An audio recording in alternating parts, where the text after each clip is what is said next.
चिराग जी, मल्लिकार्जुन खड़गे ने कहा है कि शिव पर मल्लिकार्जुन खड़गे ने कहा है कि अब लड़ाई शिव और राम की हो गई है। हम शिव हैं और शिव से ज्यादा ताकतवर कोई नहीं है। भाई कैसे ये लोग धर्म का इस्तेमाल करते हैं राजनीति में और उसके बाद आरोप हम लोगों पर लगाए जाते हैं। अगर ये लोग भगवानों में ही लड़ाई लगा रहे हैं तो सोचिए इंसानों को किस तरीके से ये लोग बांटने का काम करते हैं। हकीकत है विपक्ष के पास अब कोई मुद्दा नहीं बचा, इसीलिए ये लोग इस तरीके की भाषा का इस्तेमाल कर रहे हैं। हम लोग जब भगवान श्री राम की बात करते हैं, ये मैनिफेस्टो का हिस्सा भारतीय जनता पार्टी का रहा है, जिसको कभी कांग्रेस या इनके सहयोगियों ने पूरा नहीं होने दिया। 500 साल से ज़्यादा तक भगवान श्री राम रामलला उस टेंट के नीचे रहे, तब ना इनकी भावनाएं आहत हुई, ना इनकी संवेदना उस प्रति जागी। पर आज जब भारतीय जनता पार्टी ने अपने मैनिफेस्टो को पूरा किया, एनडीए ने जब अपनी बातों को पूरा किया, तो आज इनको शिव भी याद आ रहे हैं। पर उस वक्त उनको शिव याद नहीं आते जब उनकी आधी अर्धांगिनी, जब शक्ति के बारे में, उनके विनाश की बात जब उन्हीं के पार्टी के बड़े नेता करते हैं। हकीकत है चुनाव के वक्त सिर्फ और सिर्फ भावनाओं को आहत करने के लिए कांग्रेस, उनके घटक दल के नेता इस तरीके की बातें करते हैं।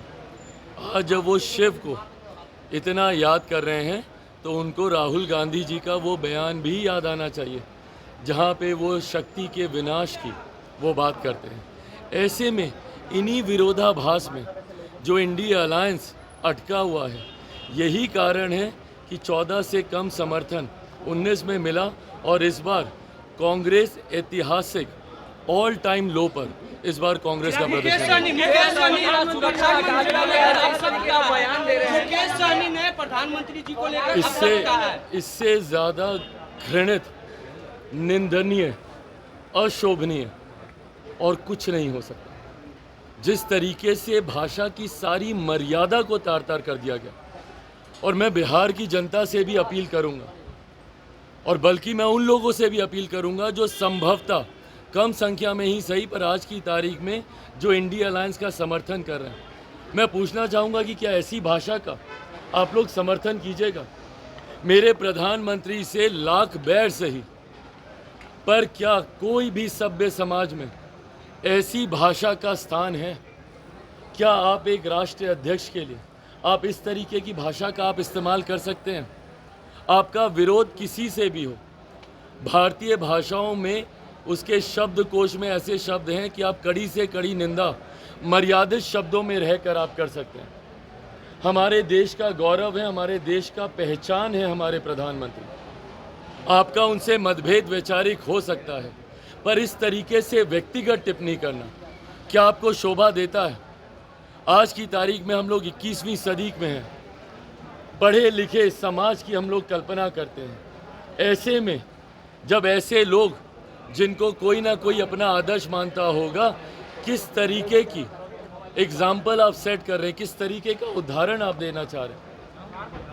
मैं बिहार की जनता से आग्रह करूंगा कि देखें और देखकर निर्णय लें। एक तरफ राजद है जो परिवार की मां बहनों को गाली देने का काम करते हैं, दूसरी तरफ उनके सहयोगी हैं जो प्रधानमंत्री जी के बारे में इस तरीके के शब्दों का इस्तेमाल करते हैं। सभ्य समाज में ऐसे शब्दों की कहीं कोई स्थान नहीं है, और कल को अगर ऐसे लोग आ गए तो फिर उसके बाद आने वाली पीढ़ी को क्या संस्कार दिए जाएंगे, ये इनके नेताओं की भाषा से ही पता चलता है।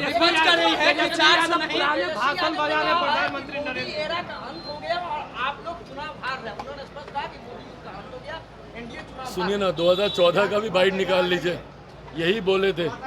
2019 का भी बाइट निकाल लीजिए, यही बोल रहे थे। अंत किसका हो रहा है ये तो ये देख ही रहे हैं ना। 2014 में जो प्रदर्शन था, एक सीट तो जीत नहीं पाए 2019 में, खाता पुनः नहीं खोल पाएंगे, और 2020 भी इनको भूलना नहीं चाहिए। 2020 में अगर हम लोग अलग होकर चुनाव नहीं लड़ते तो आज जो इनको घमंड है ना बड़ी पार्टी का, दहाई का आंकड़ा ये लोग पार नहीं करते।